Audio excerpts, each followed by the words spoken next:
Prescott on getting CeeDee Lamb more involved now that he is injured. Jay Croucher, Julie Stewart-Binks, Matthew Berry is somewhere in the universe. Not here with us right now, but that doesn't matter because we are going to keep on rolling as you do at Happy Hour. We are having a great time here. And we're checking out the rankings from this past week one heading into week two. An exciting day, too, because the waiver wire is open for business. And when we look at CeeDee Lamb, such an interesting situation for him, because if you have him on your roster, you've obviously drafted him pretty high.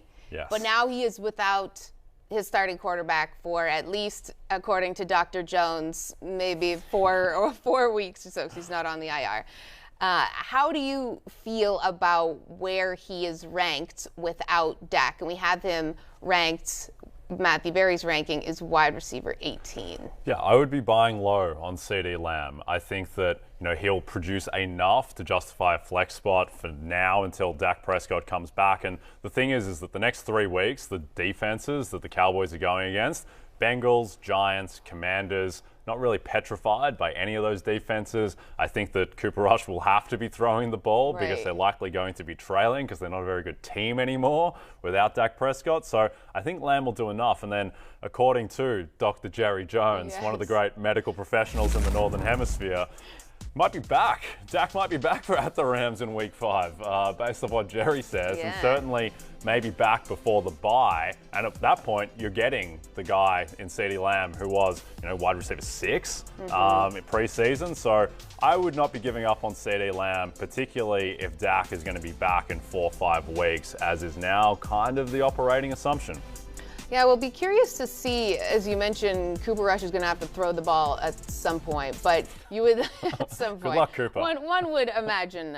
But you also look to their running game and just the fact you have Ezekiel Elliott and Tony Pollard. Where do you think he decides to sort of spread the volume out in terms of the rushing? Yeah, I think it's going to look a lot like it did against Tampa Bay. Ezekiel Elliott, stats weren't amazing, but he showed more burst. And I think last year, the thing about Zeke was that he was banged up all season. So I think he has upside with his health. Much to Matthew's chagrin, Tony Pollard didn't really get involved in the passing game against Tampa Bay, but I do think there is more scope for him to be used as a receiver out of the backfield. So, look, this Dallas team is a disaster. It's a catastrophe. Just no matter, you can slice and dice it. Ezekiel Elliott, Tony Pollard. Panic. It's going to be bad, but I think that CeeDee Lamb in particular is a guy who is worth sticking through, and don't just give him up and trade him for whatever because you don't want to deal with Cooper Rush.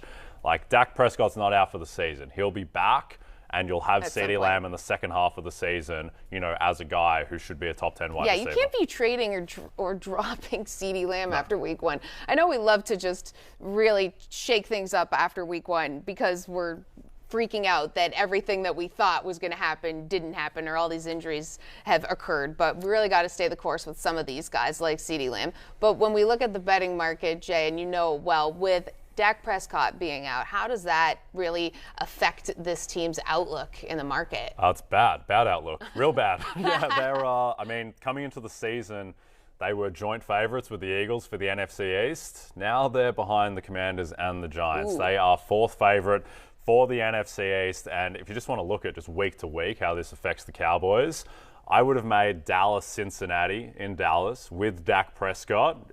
Even with all their other injuries, of which there are plenty, I would have made that game pick. That's dead even to me. Right now, the line is Cincinnati minus 8.5. Wow. So that is the market telling us that the difference between Dak Prescott and Cooper Rush is 8.5 points. That's a lot. That's basically the difference between Aaron Rodgers and Jordan Love, even a little bit more. So not a great outlook for the Cowboys. At the same time, you still get to watch Micah Parsons each week, who's the most exciting defensive player in football. But he might not. A little bit more than that, if we're watching America's team at this point. But exactly.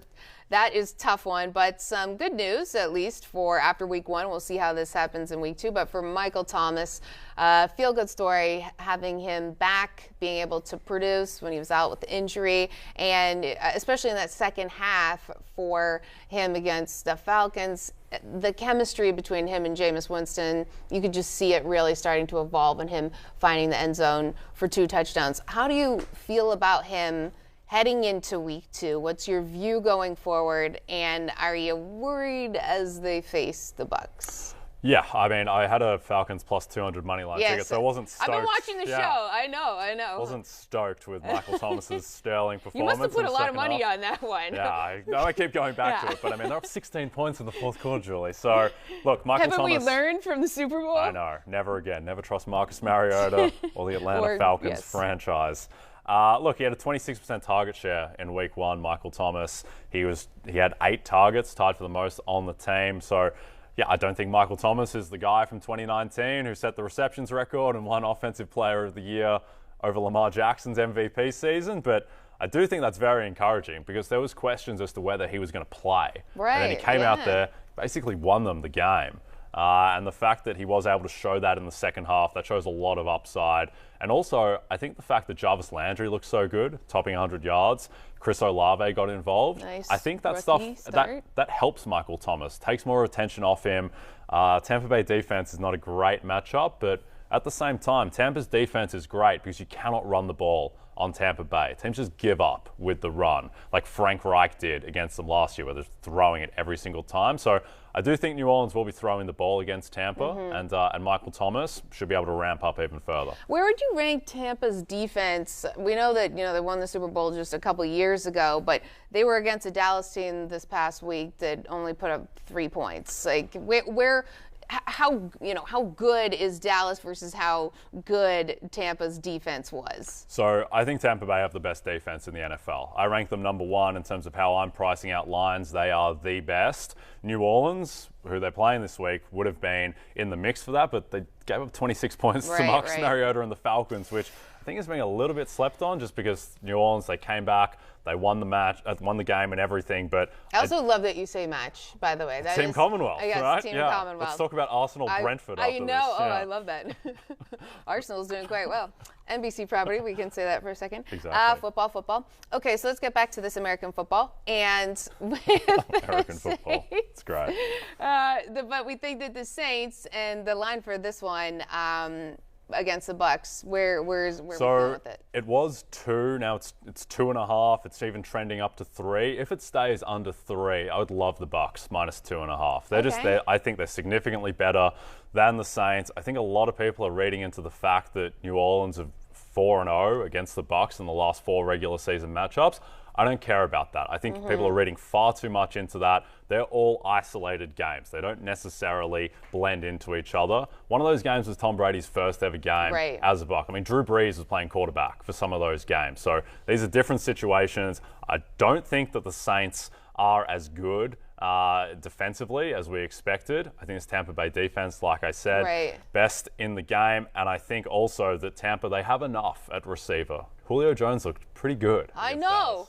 What is it? This guy last year was all over the map, as I don't know, someone might have had him on their fantasy team or not. And then, of course, I'm watching him play on Sunday thinking, wow, okay, he's pretty good on that back from the dead. Yeah. You've got Russell Gage there as well, and obviously Mike Evans, who is an elite wide receiver. So, yeah, I wouldn't be writing off the Bucs at all. What about Chris Godwin, though? Got to be a little bit worried about that. It's sad as well because the first play of the game goes to Godwin in the slot. He charges for a first down. Looks like the Chris Godwin of old, and then immediately the hamstring goes after that. So it's just a wait and see with Godwin. I'd be a little bit concerned there as to how quickly he's going to get back. But, once he is fit and firing, that offense is going to almost be the match of that defense, and they will be absolutely loaded. That's why they're the favorites to win the NFC. But in the meantime, it's going to be a lot of Russell Gage and Julio Jones. I want to give you a chance to take a sip of water because you've just been stats on stats right now here at Happy Hour. I'm just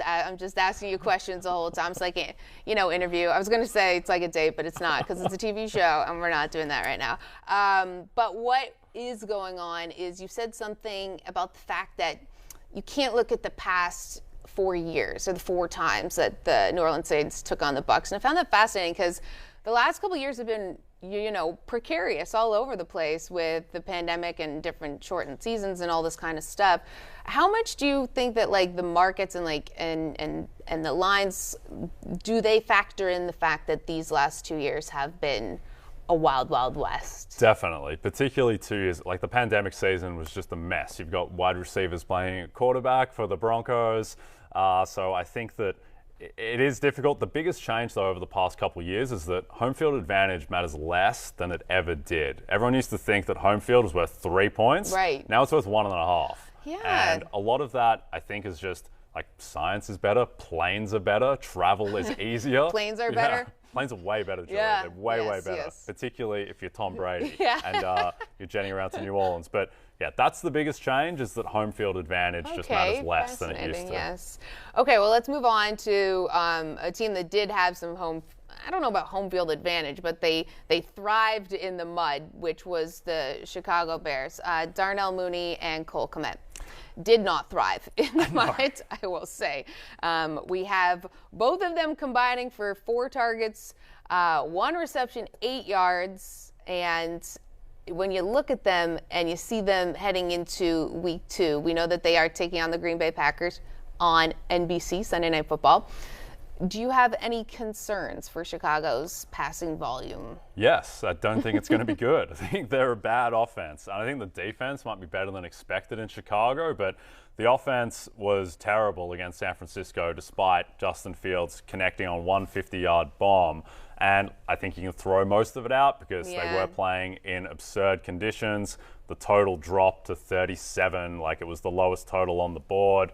And I would say if you're looking for reasons for optimism for the Bears and players like Mooney and Kmet, I do think that the Packers defense might be worse than expected as well. Okay. Like Justin Jefferson did whatever he wanted. And I know he's Justin Jefferson, but he was wide open against that Packers defense. The safeties, Amos and Savage had awful games against Minnesota. So maybe the Packers defense isn't the elite unit that we thought that it might be. But at the same time, they should have more than enough to take down the Bears. The Packers are -10 at the moment. Would you be taking the Bears or the Packers at 10? 10. It's a lot of points. Yeah, you know what? I might take an alternative spread here. I could say even at 13 or something like that. I like to live dangerously. As I took the Broncos at -13.5. That did not work out very well, folks, as we all know. But when we look at Kmet, I got to ask you, zeros across the board for him.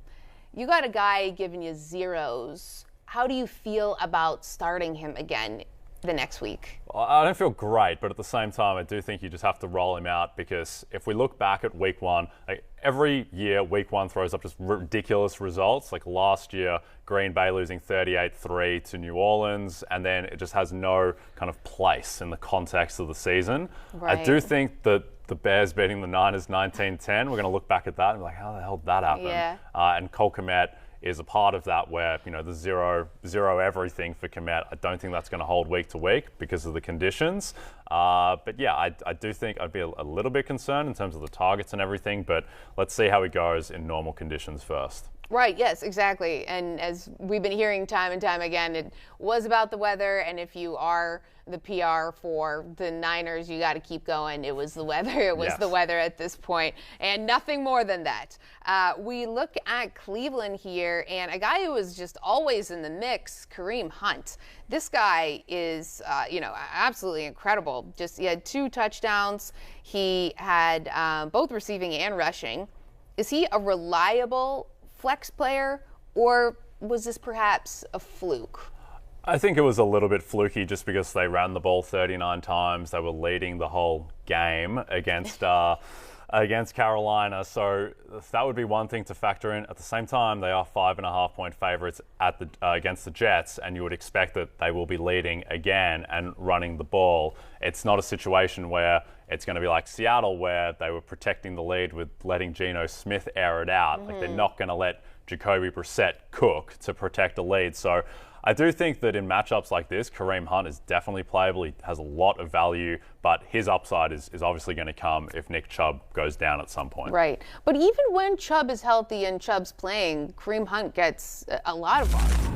He does, and he gets the volume as a receiver as well. And you look at what they did in week 1, Nick Chubb and Kareem Hunt. Obviously, Chubb gets the bulk of the rushing attempts and gets 141 yards.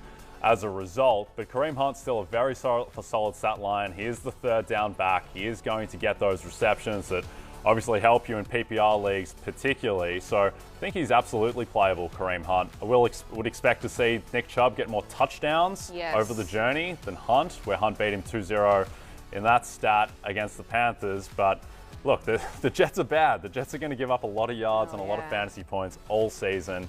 One thing I will say about this game, I think a guy who's being a little bit slept on is Donovan Peoples-Jones, receiver on the Browns, who he ran the most routes of any Browns receiver, and he got the targets. And, he was the guy that you wanted over Amari Cooper. Jets' pass defense is really bad. And I think that Donovan Peoples-Jones, who's not the biggest name in the world, but I think that he could be a sneaky pickup. I mean, big. He is definitely the biggest name on the field. I have an affinity towards people with hyphenated last names, just because I also have to carry that hyphen and try to put it into hotel Wi-Fi, which it never does work quite so well. But when you look at him, and you said Amari Cooper as well didn't have that great of a day. We didn't expect him to. We don't expect Amari Cooper to slide on in there and be absolutely a star. But Jacoby Brissett, this was the first real game taste that we got of him as a Cleveland Brown. How would you rank him?